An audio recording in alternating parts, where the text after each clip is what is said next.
असां सभिनी जो सुनो अल्ले साईं इमाम आ। असां सभिनी जो सुनो अल्ले साईं इमाम आ। सचो माण्हू हूंदो सुणे अल्ले जो गुलाम आ।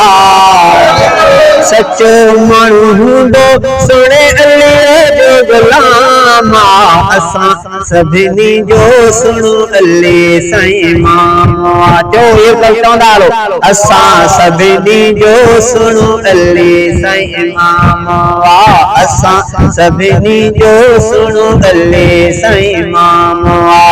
हसन हुसैन जो बाबो अली आ। न्याणो नबीअ जो बणियो अली आ। रब ऐं रसूल खे बि प्यारो तमाम आ। असां सभिनी जो सुनो अल्ले साईं इमाम आ। असां सभिनी जो सुनो अल्ले साईं इमाम आ। सचो माण्हू हूंदो सुणे अल्ले जो गुलाम आ। असां सभिनी जो सुनो अल्ले साईं इमाम आ। मिलियो लक़ब आ जंहिंखे हैदर फतह कयो जंहिं खंदक खैबर। मिलियो लक़ब आ जंहिंखे हैदर फतह कयो जंहिं खंदक खैबर। हक़ जो हणी नारो हक़ जो हणी नारो कयो फतह इस्लाम आ। नारो अब्दुल्ला इस्लाम जिंदाबाद।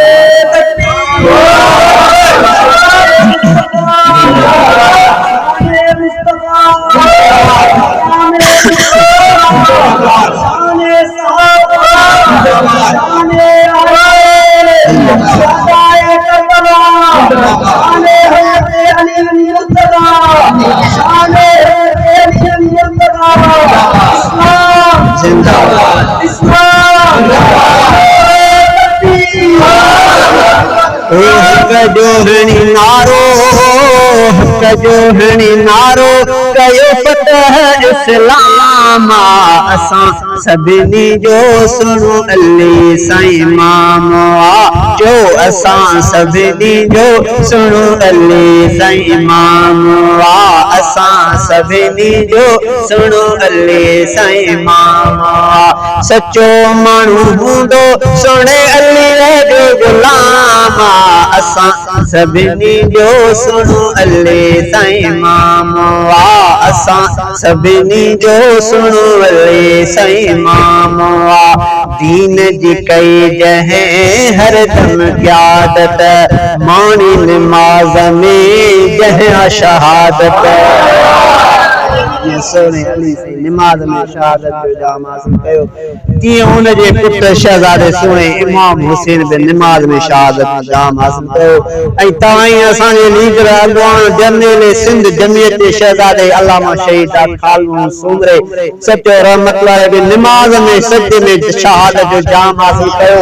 गोया के उम्मत खे ॿुधायईं त साईं यूसुफ असांजी तार बि सोने इमाम हुसैन सां मिले थी सोने अली साईं सां मिले थी।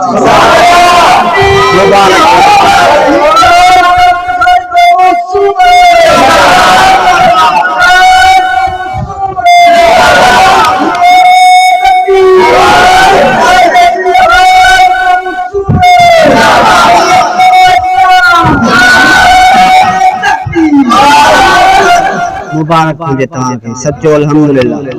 तव्हां ई असांजो तालुक़ अहिड़ी जमात सां आहे जेका आले रसूल जी गुलाम नौकर उन सां। दीन जी कई जंहिं हरदम क़यादत माणी निमाज़ में जंहिं शहादत। जंहिंजी जुरत खे सदाई सलाम आ। जंहिंजी जुरत खे सदाई सलाम आ। असां सभिनी जो सुनो अल्ले साईं इमाम आ। असां सभिनी जो सुनो अल्ले साईं इमाम आ। सचो माण्हू हूंदो सुणे अल्ले जो गुलाम आ। असां सभिनी जो सुनो अल्ले साईं इमाम आ।